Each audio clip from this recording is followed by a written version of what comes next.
भारतामध्ये विविध क्षेत्रामध्ये चांगले चांगले तज्ज्ञ कार्य करत आहेत आणि याला गालबोट लागतं ते एका गोष्टीनं की काही स्वयंघोषित आता अर्धवट शिकलेले, कुठंतरी पुस्तक वाचून वगैरे ज्ञान घेतलेले असे लोक ही भोंदूंचा सुळसुळाट अनेक क्षेत्रामध्ये झालेला आहे.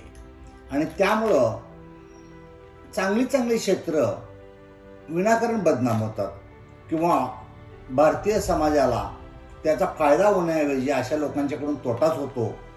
ही भारताची व्यथा आहे म्हणायला हरकत नाही. तसं पाहिलं तर संमोहन क्षेत्रही त्याला अपवाद नाही. आपल्या वैद्यकीय क्षेत्रामध्ये मॉल प्रॅक्टिसेस हा शब्द आहे आणि त्याच्यामध्ये स्वयंघोषित संमोहन तज्ज्ञ किंवा ज्यांना ज्ञान घेतलेलं नाही, शास्त्रीय पातळीवर कोणतंही ज्ञान नाही, अशा संमोहन तज्ज्ञांची संख्या ही वैद्यकीय क्षेत्रामध्ये वाढलेली आहे.